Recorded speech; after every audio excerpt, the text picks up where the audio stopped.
Avis vascular centre మన దేశంలోనే the best varicose vein hospital. నిజం విషయానికి వస్తే తెలుగులో మీరు అప్పుడు కనిపించి చాలా సంవత్సరాలు అయిపోయింది.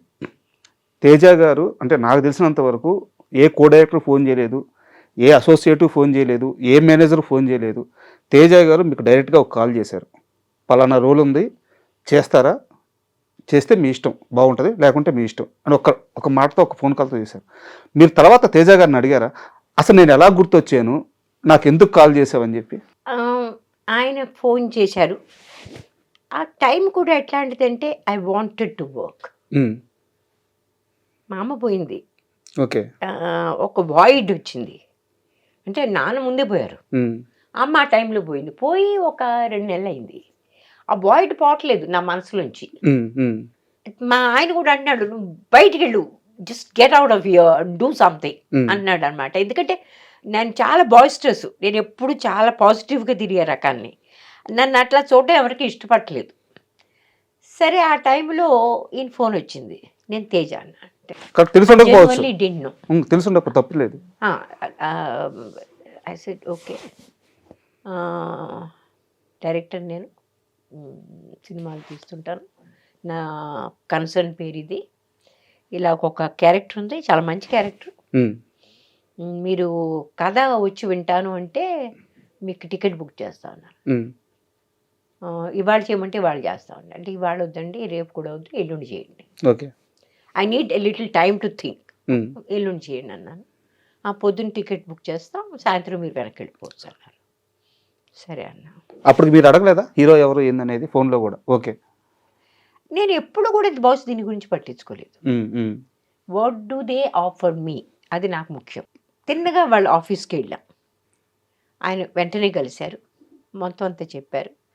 ఆయన అన్నారు, ఈ క్యారెక్టర్ మేము చాలామందికి ఆఫర్ చేసామండి, వాళ్ళ ప్రాబ్లమ్స్ వాళ్ళు చేయలేదు. రేఖా గారు కూడా చేశారని నేను విన్నా, ఎంత నిజమో అబద్ధం అని తెలియదు.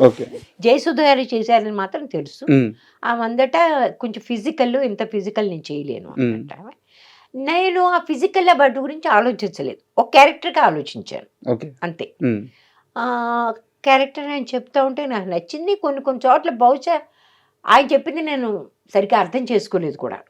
ఆ తర్వాత నేను షూటింగ్ చేస్తున్నప్పుడు అర్థమైంది, ఆయన చెప్పింది వేరు, నేను అర్థం చేసుకుంది వేరని. బట్ ఎనీవే ఇదంతా జరిగాక కూడా దీనిలో హీరో మహేష్ బాబు అని చెప్పారు. కృష్ణ గారి అబ్బాయిని, అది తెలుసు నాకు, అంతకంటే పెద్ద ఎక్కువ తెలియదు.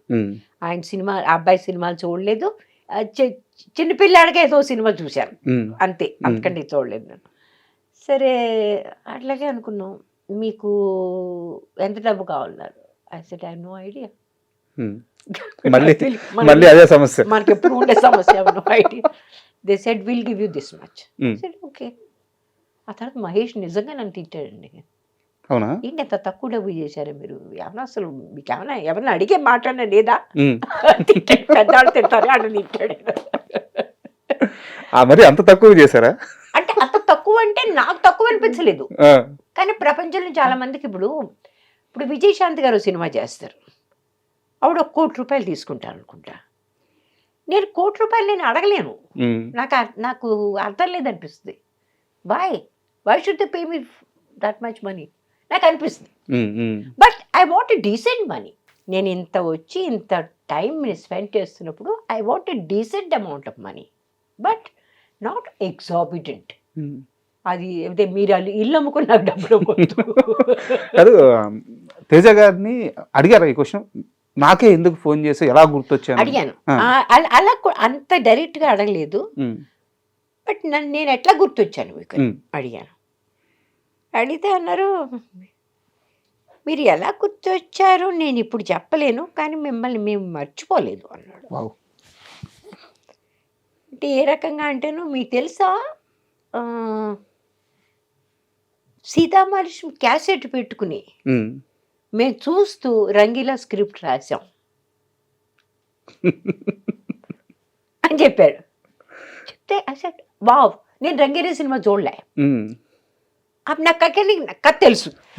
ముంబైలో ఉంటారు కాబట్టి ఆ సినిమా ఎంత పెద్ద హిట్, అదే కాకుండా ఆమీర్ ఖాన్ ఇట్లా టపోరీ టైప్ అని అవన్నీ తెలుసు మొత్తం. Said yeah it make sense కదా, సీతామహాలక్ష్మి కథే అంతే. టోటలీ అదంతా తీసుకెళ్ళి Mm. అర్బన్ అట్మాస్ఫియర్లో తీశారు అది. So I said oh nice, thank you for remembering me. I said I'm happy. And frankly shooting చేస్తున్నంత కాలం నా మీద కామెంట్ చేస్తూనే ఉండేవాళ్ళు వీళ్ళిద్దరూ. ఎవరు మేడం? మహేష్ గారు కూడా ఉమ్, మన తను కూడా. నేను డైలాగ్స్ నాకు నోటికి బాగా కంఫర్టబుల్గా అయ్యేంత వరకు నేను చెప్పను. ఉమ్, ఉమ్, ఉమ్. నేను బాగా కంఫర్టబుల్ ఫీల్ అవ్వాలి. అంతవరకు ఎన్ని సరే రీటేకులు నాకు నేనే చేసేసుకుంటా. ఓకే. కటే అంటాను మళ్ళీ మొదలు పెడతా. Um, I have to feel like I'm saying it from here. అది ప్రాబ్లం. ఆ పర్ఫెక్షన్ కోసం, ఆ పర్ఫెక్షన్ కోసం. నాకు అది ఫీల్ అవ్వాలి. ఉమ్, ఉమ్, ఆ ఫీల్ అవ్వడం చాలా ముఖ్యం.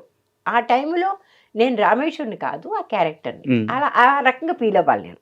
అది నా మీద వీడు విక్రించేవాళ్ళు.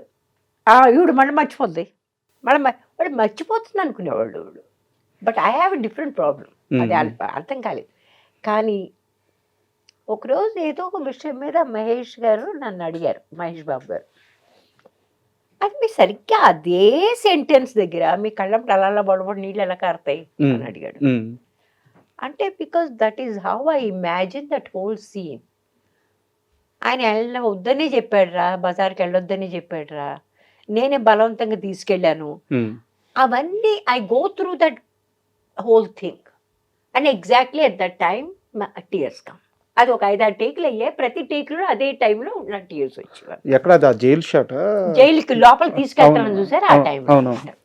ఓ మై గాడ్, అతను నిజంగా హీ లైక్డ్ ఇట్. తనకి చాలా నచ్చింది ఆ విషయం. యాజ్ అన్ యాక్టర్ అంతే. చాలా మంచి యాక్టర్ అతను. ఆ మంచి యాక్టర్కి ఇట్లాంటి విషయాలు నచ్చుతాయి, నచ్చాడు. అట్లాగే నేను సినిమా పూర్తయ్యాక సినిమాల్లో కూడా చాలాసార్లు తేజ అనేవాడు, మీకు తెలుసా ఈ సినిమా అయ్యాక అసలు మీకు ఖాళీ ఉండదు, మిమ్మల్ని ప్రతి వాళ్ళు అడుగుతారు సినిమాలు చేయమని, మీరు చాలా పాపులర్ అయిపోతారు. తమాషా ఏంటంటే మిగిలిన వాళ్ళు ఎలాగో అడగలేదు, ఆయన కూడా అడగలేదు. సో అందరూ చెప్పేది అంత నిజం కాబోదు అప్పుడప్పుడు.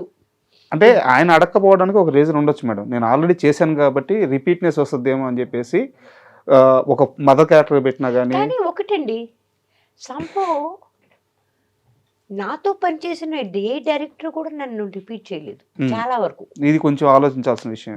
అది కదా, అది నా ప్రాబ్లం అయ్యి ఉంటుంది బహుశా. Except my first time director. First time director కాదు, 2-3. నిజం లాంటి పెద్ద సక్సెస్ తర్వాత అంత మంచి క్యారెక్టర్ చేసిన తర్వాత కూడా తెలుగులో ఎందుకు అవకాశాలు రాలేదు? తెలీదండి. ఎప్పుడన్నా మదన పడ్డారు, ఆలోచించారా? చాలా మంది నన్ను చేశారు, కాంటాక్ట్ చేశారు. అసలు అర్థం లేని రోల్స్కి ఎందుకు వెనకాల నుంచి ఒక మదర్, ఆ మదర్కి పేరు కూడా లేదు, ఆ మదర్కి ఒక హిస్టరీ ఉందా లేదా, వాడు పుట్టిందో అప్పటికప్పుడే అలా బయటకు వచ్చేసిందో మనకేం అర్థం కాదు. దానికి ఒక నేపథ్యం అంటూ ఏం లేదు. అట్లాంటి క్యారెక్టర్ చేయడంలో అర్థం లేదు కదా.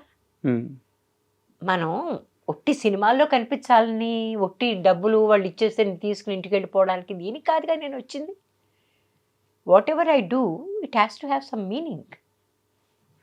అంటే నాకు క్వశ్చన్ ఉంది, అడగొచ్చా? ధైర్యం చేసి అడుగుతున్నాను. చెప్తారు. రామేశ్వర్ గారికి తెలివితేటలు ఎక్కువైపోవడం వల్ల సినిమాలు తక్కువైన అనుకోవచ్చా? వెరీ గుడ్ క్వశ్చన్, ఇంకోసారి అడగండి. మీకు తెలివితేటలు ఎక్కువైపోవడం వల్ల సినిమాలు తక్కువైన అనుకోవచ్చా? Correct, very very aptly put. చాలా అద్భుతంగా మీరు దీన్ని కరెక్ట్గా చెప్పారు. ఆ మాటకు వస్తే మీరే కాదు, నా మొట్టమొదటి ప్రొడ్యూసర్ రాజశ్రీ ప్రొడక్షన్స్, ఆయన మొట్టమొదటే నన్ను అన్నాడు, అమ్మా నువ్వు దయచేసి డైరెక్టర్ అయిపో, నీకు యాక్టర్గా పెద్ద కాలం నీకు కష్టం. మా డైరెక్టర్ కూడా అన్నాడు, లేఖనని కూడా, తల్లి నువ్వు ఏదైనా కాస్త డైరెక్షన్ మొదలుపెట్టు, ఎందుకంటే నీ యాటిట్యూడ్తోనూ నీ ప్రశ్నలతోనూ వేగిపోయి ఎవడో నేను సినిమాలు తీసుకోను. నేను ప్రతి దానికి అడిగేదాన్ని, లాజిక్ అడిగేదాన్ని. ఇప్పుడు ఒక సినిమాకి నాకు వచ్చిందండి ఆఫర్ 1935 అట. దానిలో కలకత్తాలో ఒక క్లబ్లో ఒక అమ్మాయి పాటలు పాడుతుందంట. ఆ క్యారెక్టర్కి నన్ను చెప్పారు. అసలు I'd love to do it. నేను అమ్మాయి ఆంగ్లో ఇండియన్, అబ్బాయి కాదు మన హిందూ, నాట్ పాసిబుల్. ఎలా హిందూ క్యారెక్టర్ లో క్లబ్ లో వెళ్ళి ఎట్లా పాట పాడలేదండి. హిందూ గాని ముస్లిం గాని ఆ టైంలో ఆంగ్లో ఇండియన్స్ మాత్రమే చేసేవాళ్ళు ఆ పని.